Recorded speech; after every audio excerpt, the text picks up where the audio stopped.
बाकी छोटी छोटी चीजें उसको हम स्टार्ट करते हैं। सबसे पहले हम आपको बताते हैं करंट ट्रांसफार्मर और पोटेंशियल ट्रांसफार्मर के बारे में, सीटी और पीटी। एक हमारे पास क्या होता है सीटी, सीटी का पूरा नाम है करंट ट्रांसफार्मर, पीटी का पूरा नाम है करंट ट्रांसफार्मर, धारा ट्रांसफार्मर। सवाल आता है किस लिए यूज करते हैं, क्या काम है।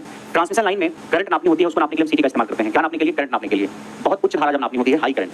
अगर हाई करंट हमको बहुत नापनी है, बहुत ज्यादा करंट, मतलब जो करंट आपका नॉर्मली अमीटर नहीं नाप सकता, मतलब किलो एम्पियर में करंट है, मेगा एम्पियर में, हजारों एम्पियर करंट, उच्च धारा मापने के लिए इसका इस्तेमाल करते हैं। ठीक। दूसरा सवाल आता है कि इसमें भी प्राइमरी सेकेंडरी वाइंडिंग होगी। करंट ट्रांसफार्मर क्या करता है, इसमें भी ट्रांसफार्मर में प्राइमरी वाइंडिंग होगी, सेकेंडरी वाइंडिंग होगी। ये करंट को कम करता है। करंट ट्रांसफार्मर की हम बात करें, ये क्या करता है, करंट को कम करता है। करंट ट्रांसफार्मर क्या करता है, करंट को कम करता है। अच्छा, कोई भी ट्रांसफार्मर करंट को कम कर रहा है तो वोल्टेज को क्या कर रहा होगा, बढ़ा रहा होगा, वोल्टेज को बढ़ाता है। यानी कि करंट ट्रांसफार्मर करंट को कम करता है, बढ़ाता है, तो करंट ट्रांसफार्मर करंट को कम करता है, वोल्टेज को बढ़ाता है। अच्छा, जब ये वोल्टेज को बढ़ाता है करंट ट्रांसफार्मर, इसका मतलब प्राइमरी साइड में टर्न कम होंगे, सेकेंडरी साइड में टर्न ज्यादा होंगे। इसका मतलब प्राइमरी साइड में टर्न कम होंगे, सेकेंडरी साइड में टर्न ज्यादा होंगे। N2 ज्यादा है N1 से। ये सवाल आपके एग्जाम में पूछा हुआ है, अभी आपकी क्लास से पहले मैं देख रहा था कि करंट ट्रांसफार्मर में प्राइमरी साइड में कितने टर्न होते हैं, तो प्राइमरी साइड में कम टर्न होते हैं, सेकेंडरी साइड में टर्न ज्यादा होते हैं। ऐसा सवाल पूछ सकता है। N1 प्राइमरी के टर्न, N2 सेकेंडरी के टर्न। सेकेंडरी के टर्न प्राइमरी के टर्न से क्या होते हैं, ज्यादा। कैसे पता चला, अरे वोल्टेज ज्यादा है ना, जो ट्रांसफार्मर वोल्टेज बढ़ा रहा है, इसका मतलब उसके टर्न सेकेंडरी साइड ज्यादा है, टर्न ज्यादा है प्राइमरी के टर्न से। तो प्राइमरी में टर्न कम होते हैं, सेकेंडरी में टर्न ज्यादा। प्राइमरी में कुछ टर्न होते हैं, सेकेंडरी में काफी ज्यादा टर्न होते हैं। ठीक है, तो वोल्टेज बढ़ाता है, करंट कम कर देता है। ठीक।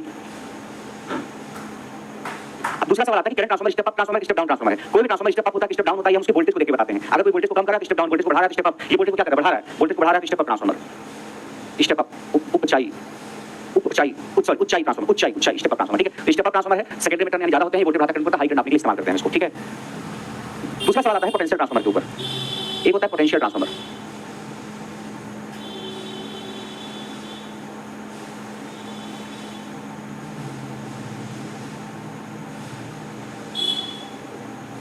पोटेंशियल ट्रांसफार्मर को हम पिवट ट्रांसफार्मर या इसको हम पीटी पोटेंशियल ट्रांसफार्मर या वोल्टेज ट्रांसफार्मर बोलते हैं। ये क्या करता है, ये ट्रांसमिशन लाइन में बहुत हाई वोल्टेज नापना होता है तो इस्तेमाल किया जाता है। मान लीजिए आपके पास वोल्टेज इतना ज्यादा है कि आपको जो वोल्टमीटर वो नहीं नाप पा रहा है, वो voltmeter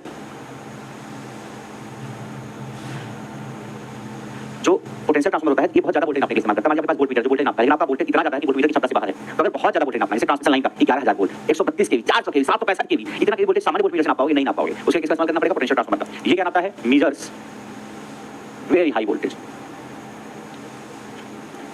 measures very high voltage, बहुत उच्च विभव नापता है। क्या नापता है, बहुत उच्च विभव नापता है। ठीक। दूसरा सवाल आता है कि ये करंट करता क्या है, ये वोल्टेज को कम करने का काम करता है। वोल्टेज को क्या करता है, कम करने का काम। It reduces the voltage. अगर ये ट्रांसफार्मर वोल्टेज को कम कर रहा है तो करंट को क्या कर रहा होगा, ये करता क्या है, ट्रांसफार्मर का वोल्टेज बहुत ज्यादा है, उसको कम करता है, कम करके एग्जाम तक उसको नापता है। तो पोटेंशियल ट्रांसफार्मर जो है वोल्टेज को कम करता है, प्राइमरी साइड वोल्टेज बढ़ाता है, सेकेंडरी साइड वोल्टेज कम करेगा। तो ये वोल्टेज को कम करता है, करंट को क्या करेगा, बढ़ाएगा, करंट को बढ़ाएगा। ये वोल्टेज को कम करता है, करंट को बढ़ाता है। तो सवाल आ सकता है कि आपका पोटेंशियल ट्रांसफार्मर क्या करता है, ये वोल्टेज को कम करता है। फिर दूसरा सवाल, अगर वोल्टेज को कम करता है तो प्राइमरी सेकेंडरी टर्न की संख्या में क्या अंदाजा लगाओगे, N1 primary turn, N2 secondary turn. N1 N2 क्या रेशो, वोल्टेज कम हो रहा है। अगर कोई ट्रांसफार्मर वोल्टेज कम कर रहा है, मतलब सेकेंडरी साइड टर्न उसके कम, ये कम है ज्यादा है, ये कम है ज्यादा, प्राइमरी ज्यादा टर्न, सेकेंडरी में कम टर्न, प्राइमरी ज्यादा, सेकेंडरी में कम। ये पोटेंशियल ट्रांसफार्मर की कहानी है, विभव परिणामित की। ठीक। सवाल ये भी आगे स्टेप अप है, स्टेप डाउन है। देखो, जो ट्रांसफार्मर वोल्टेज बढ़ाया वो स्टेप अप, जो वोल्टेज स्टेप डाउन वोल्टेज को कम कर रहा है, स्टेप डाउन ट्रांसफार्मर है। कैसा ट्रांसफार्मर है, स्टेप डाउन ट्रांसफार्मर।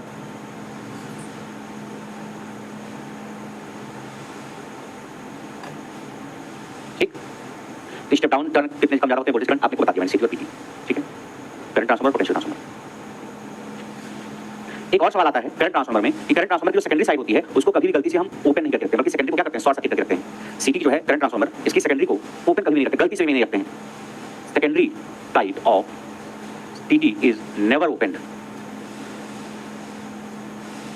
अन्यथा क्या होगा, अगर आपने ओपन कर दिया ना, बहुत हाई वोल्टेज पैदा हो जाएगा। क्या हो जाएगा, बहुत हाई वोल्टेज, और बहुत हाई वोल्टेज से डैमेज होने की पॉसिबिलिटी होती है। कभी ओपन नहीं रखते। सवाल आएगा इसकी सेकेंडरी साइड को कभी गलती से ओपन नहीं रखेंगे, तो सेकेंडरी साइड ऑफ सीटी इज ओपन। ठीक है, करंट ट्रांसफार्मर सीटी के द्वितीयक वाइंडिंग को कभी ओपन नहीं रखेंगे, कभी भी वो क्या रखते हैं, शॉर्ट करके रखते हैं, नॉर्मली ओपन नहीं रखते हैं। Never never never.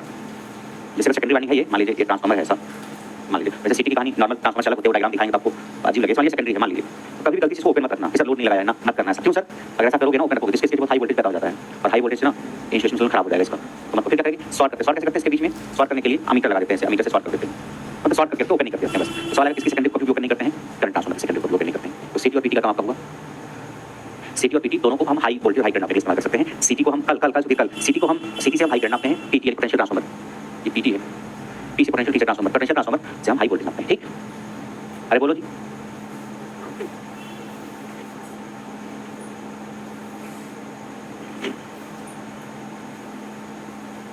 आइए आगे बढ़ते हैं।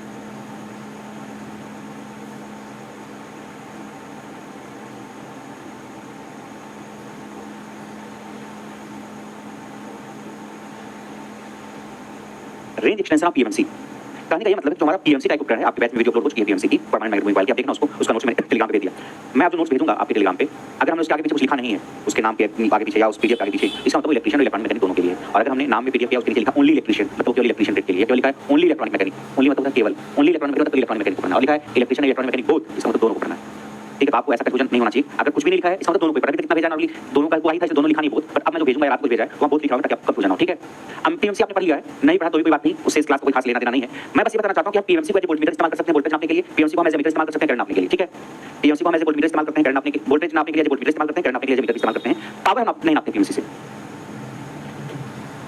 इस टॉपिक सुधीर पावर हम नहीं नापते हैं, यानी पीएमसी को हम एज वाटमीटर इस्तेमाल नहीं करते हैं, पीएमसी को हम एज वाटमीटर इस्तेमाल नहीं करते हैं, एज वाटमीटर इस्तेमाल नहीं करते हैं। ठीक, अगर हम इसको एज वोल्टमीटर इस्तेमाल करते हैं और वोल्टेज नाप रही है, मैं इसकी रेंज को बढ़ाना चाहता हूं, मैं चाहता हूं कि पहले 100 वोल्ट नाप पा रही है, 300 वोल्ट नापे, 500 वोल्ट नापे, और ऐसे ही अमीटर के तौर पे मान लीजिए पहले 100 एम्पीयर 50 एम्पीयर नाप पारी, मैं चाह रहा हूं कि और ज्यादा करंट नापे, इसको बोलते हैं रेंज को बढ़ाना, कि पहले कम करंट कम वोल्टेज नाप पा रहा था, ज्यादा वोल्टेज ज्यादा करंट नापा, उसे क्या बोलते हैं पीएमसी की रेंज बढ़ाना। सबसे पहले अमीटर की बात देखो, पीएमसी अमीटर, यहाँ पे जो थ्योरेटिकल जो एक रेंज बढ़ाने वाला थ्योरेटिकल पॉइंट है वो तो अपने आप हद से ज्यादा इंपॉर्टेंट है, न्यूमेरिकल हो सकता है आए चाहे ना आए, बट थ्योरेटिकली बहुत इंपॉर्टेंट। कैसे ध्यान से देखना, ये आपके पास अमीटर है, अमीटर को ए बनाया बोला बना दिया मीटर है। ठीक, ये मीटर पहले मान लीजिए 10 एम्पीयर करना पा रहा है, 20 एम्पीयर करना पा रहा है, कम करना पा रहा है, मैं चाह रहा हूं कि ये 100 एम्पीयर 200 एम्पीयर करना पड़े, पहले कितनी करना पा रहा है 10 एम्पीयर मान लीजिए, ये 50 एम्पीयर करना पा रहा है, अब मैं चाह रहा हूं कितनी करना पे 200 एम्पीयर, रेंज को बढ़ाना चाह रहा हूं, तो मैं क्या करूंगा अमीटर के पैरेलल में रेजिस्टेंस लगाऊंगा रेंज बढ़ाने के लिए। अमीटर क्या नापता है, करंट नापता है, आपको बढ़ाया मैंने मीटर, हां अमीटर पहली क्लास में बताया था, मीटर वोल्ट मीटर आपको जो कैसे कितना होता है, इसको पैरेलल में लगाते हैं, इसका वोल्ट मीटर अमीटर को सीरीज में लगाते हैं, इसका करंट नापना होता है, वोल्ट मीटर को पैरेलल में लगाते हैं, इसका वोल्ट नापना होता है। अमीटर की रेंज बढ़ानी है मुझे, तो मैं इसके पैरेलल में रेजिस्टेंस लगाऊंगा, क्या लगाऊंगा रेजिस्टेंस। पहला सवाल है कि अमीटर की रेंज बढ़ाने के लिए रेजिस्टेंस उसके सीरीज में लगाएंगे, पैरेलल में उसके पैरेलल लगाएंगे। दूसरा सवाल बनता है जो रेजिस्टेंस लगाएंगे वो छोटी वैल्यू का बड़ी वैल्यू का, तो आपको पता होना चाहिए छोटी वैल्यू का रेजिस्टेंस लगाएंगे। A small resistance is connected in parallel to the range of ammeter, ammeter की रेंज बढ़ाने के लिए समांतर में कम मान का प्रतिरोध लगाते हैं। सवाल पूछा जाता है कि रेजिस्टेंस पैरेलल में लगाएंगे सीरीज में लगाएंगे, छोटे मान का कि बड़े मान का, बोलना छोटे मान का, एक छोटा सा रेजिस्टेंस पैरेलल में चिपका दो, आपके अमीटर की रेंज बढ़ जाएगी। ठीक, पहला सवाल किया थ्योरेटिकली। दूसरा सवाल आएगा वोल्ट मीटर की रेंज कैसे बढ़ाएंगे, ये वोल्ट मीटर है, वी वोल्ट मीटर है, वोल्ट मीटर वोल्टेज नाप रहा है, मान लीजिए पहले 50 वोल्ट नाप रहा है, मैं चाह रहा हूं कि 50 वोल्ट से 200 वोल्ट नापे, ज्यादा वोल्टेज नापे, मैं रेंज बढ़ाना चाह रहा हूं, मैं इसकी सीमा दायरा को बढ़ाना चाह रहा हूं, तो मैं क्या करूंगा वोल्ट मीटर के सीरीज में रेजिस्टेंस लगाऊंगा, आरएससी आरएससी मतलब सीरीज, इसके सीरीज में रेजिस्टेंस लगाऊंगा, और सीरीज में छोटा रेजिस्टेंस बड़ा रेजिस्टेंस लगाऊंगा सीरीज में। A large value of resistance is connected series with volt meter to increase rating, volt meter की रेंज बढ़ाने के लिए उसके सीरीज में कुछ प्रतिरोध लगाते हैं। ये दोनों ऑब्जेक्टिव में बहुत इंपॉर्टेंट है कि अगर वोल्ट मीटर की रेंज बढ़ानी है तो रेजिस्टेंस सीरीज में लगेगा और लार्ज वैल्यू का बड़ा रेजिस्टेंस लगेगा, और अगर मीटर की रेंज बढ़ानी है तो रेजिस्टेंस पैरेलल में लगेगा, स्मॉल रेजिस्टेंस लगेगा। ये बार-बार एग्जाम में पूछा जाता है और पूछा जाने वाला सवाल है। ठीक, यार रेजिस्टेंस अमीटर में एक याद कर लो सर, जब ऐसा हुआ करे ना तो दोनों क्या किया करो, मुझे बता दिमाग को इसमें क्या इसमें क्या, एक ही याद करो क्या अमीटर में क्या करना है, रेजिस्टेंस पैरेलल में लगाना है, स्मॉल वैल्यू का लगाना है। अच्छा, तो वोल्ट मीटर में उल्टा, अगर यहां पैरेलल में तो वहां पे सीरीज में, यहां छोटा तो वहां बड़ा, हो गया था। बस इतना याद रखिए, इसका उल्टा वहां पे होता है। बोलिए, ये तो थ्योरेटिकल सवाल इसके ऊपर था, फिर इसके ऊपर न्यूमेरिकल बनता है जो आपके एग्जाम में पूछा गया है। ठीक है, वो लाइव होगा सुधीर, वो टॉपिक लाइव होगा, इसके ऊपर न्यूमेरिकल भी आता है। थ्योरेटिकल तो बहुत आसान है, एक याद किया हमने अमीटर का रेजिस्टेंस पैरेलल में छोटा सा हो गया, दूसरा उल्टा कर दिया। अब दूसरा चीज पर न्यूमेरिकल आता है, फार्मूला सकता हूं, फार्मूला भी तो न्यूमेरिकल छोटा सा ही बनता है, मैं बता रहा हूं आपको, समझ हो गया। जब अमीटर की रेंज बढ़ानी होती है आप उसके पैरेलल में रेजिस्टेंस लगाते हो, छोटा रेजिस्टेंस लगाते हो, ठीक है, रेंज बढ़ जाती है। मान लीजिए रेंज बढ़ने के पहले जो करंट नाप पा रहा है वो करंट है आपकी, वो करंट है आपकी आईएम। आईएम क्या है, मीटर करंट, जो करंट पहले नाप पा रहा है, या current measure before range extension, range बढ़ने के पहले नापी धारा, मतलब जो रेंज बढ़ा रहे हो, रेंज बढ़ने के पहले करंट नाप रहे हो आईएम है। और रेंज बढ़ाने के बाद जो करंट आप नापना चाहते हो आई, आई क्या है, current measure after range extension, range बढ़ने के बाद नापी गई धारा, आई क्या है, रेंज बढ़ने के बाद नापी गई धारा, और आई रेंज और आईएम रेंज बढ़ने के पहले नापी गई धारा। ठीक है, आईएम क्या है, रेंज बढ़ा, नंबर पहले कम आ रहे हैं तो कम आ रहा है, पहले आईएम है और मैंने बढ़ा दिया, नंबर बढ़ गया, क्या आई है, बस यही आई ज्यादा होगा आईएम से, आई क्या ज्यादा होगा आईएम से। एक टर्म का एम होता है मल्टीप्लिकेशन फैक्टर, कई बार बस आप एग्जाम में मल्टीप्लिकेशन फैक्टर ही पूछ लिया है, व्हाट मल्टीप्लिकेशन फैक्टर पूछा गया है, ये होगा आई बटे आईएम, मतलब सर आई रेंज बढ़ने के बाद जो धारा, मान लीजिए पहले करंट जो आप नाप रहे हो 50 एम्पीयर है, ठीक, और रेंज बढ़ा के आप इस करंट को कितना नापना चाहते हो, 150 एम्पीयर करना चाहते हो आप, 150 एम्पीयर करंट को नाप ले, तो जो पहले करंट आप नाप पा रहे हो बिना रेंज बढ़ाए वो है आपकी आईएम, और रेंज बढ़ाने के बाद जो करंट आप नापना चाह रहे हो वो है आई, जो पहले नाप पा रहे हो वो है आईएम, रेंज बढ़ाने के पहले नापेगी धारा, और रेंज बढ़ने के बाद जो धारा नाप रहे हो आई, जो रेंज बढ़ने के बाद की धारा को हम सर्किट करंट भी कर सकते हैं, और रेंज बढ़ने के पहले जो करंट उसको मीटर करंट भी करते हैं, रेंज बढ़ने के पहले की जो करंट है उसको मीटर करंट भी करते हैं, रेंज बढ़ने के बाद की जो करंट है उसको सर्किट करंट भी करते हैं। ये एम क्या है सर, एम को बोलते हैं multiplication factor, multiplication factor M या multiplication factor multiplying factor, multiplication factor multiplying factor. ठीक है, हिंदी में पता नहीं क्या बोलते हैं, रूपांतर गुणा कैसे बोलते हैं, ये मान एक से ज्यादा होगा हमेशा, एक से ज्यादा। कैसे, अरे भाई पहले 50 एम्पीयर नाप पा रहे हो, 150 नापना चाहते हो, 150 नापना चाहते हो, तो जो नापना चाहते हो वो ऊपर आई, और जो पहले नाप पा रहे हो नीचे 150 नहीं है, एम का मान हमेशा एक से ज्यादा ही होगा, एम का मान हमेशा ज्यादा होगा। कई बार बस एम पूछ लेता है एम क्या है कि पहले मीटर करंट इतनी थी, रेंज बढ़ने के बाद कितनी करंट करना चाहते हैं, नापना चाहते हैं, तो मल्टीप्लिकेशन फैक्टर, तो रेंज बढ़ा करके जो करंट नापना चाहते हो ऊपर और पहले जो छोटी करंट नाप पा रहे हो नीचे, दोनों बात एम। अच्छा ठीक है सर, ये तो समझ में आ गया।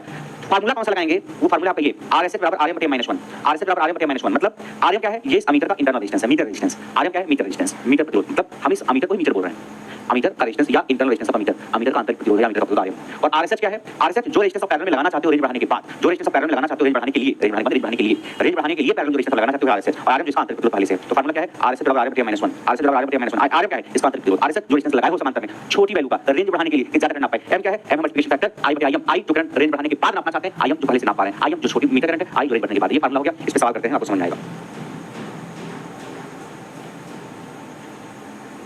ठीक है, सवाल कर लें इस पे, आइए।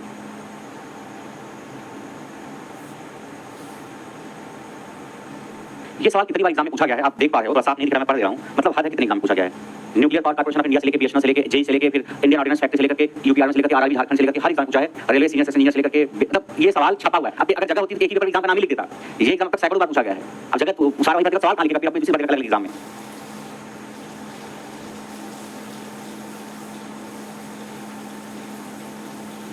सवाल जो भी है, सवाल ये है कि एक वोल्ट मीटर की रेंज बढ़ाने के लिए हम क्या करते हैं, वोल्ट मीटर की रेंज बढ़ाने के लिए। तो देखो, वोल्ट मीटर की रेंज बढ़ाने के लिए हम वोल्ट मीटर के सीरीज में रेजिस्टेंस लगाते हैं और लार्ज वैल्यू को बड़ी वैल्यू का रेजिस्टेंस लगाते हैं। तो सीरीज में लार्ज रेजिस्टेंस लगाएंगे वोल्ट मीटर की रेंज बढ़ाने के लिए, और पैरेलल समांतर में छोटा रेजिस्टेंस लगाएंगे अमीटर की रेंज बढ़ाने के लिए। लिखा हुआ है सीरीज में श्रेणी में उच्च प्रतिरोध लगाएंगे वोल्ट मीटर की रेंज बढ़ाने के लिए, और समांतर में छोटा प्रतिरोध लगाएंगे अमीटर की रेंज बढ़ाने के लिए। तो सवाल है कि वोल्ट मीटर की रेंज कैसे बढ़ेगी? सही ऑप्शन है high value of resistance in series with volt metre. Volt मापी से श्रेणी क्रम में उच्च मान प्रतिरोध जोड़ेंगे, यानी वोल्ट मीटर से रेजिस्टेंस लगाएंगे श्रेणी क्रम में हाई वैल्यू का। खत्म। ठीक है विभूति, निर्धर, ये सवाल आएगा कर ले जाओगे? हाँ सर कर ले जाएंगे। अगला सवाल देखो क्या है, ये एग्जाम पे देख के मत जाना, ये पूछा गया है बस, इसलिए एग्जाम में बाइलिंगुअल रहता है। The multiplying factor for the shunt of a million meter rate if the circuit rated 200 million ampere current to the metre.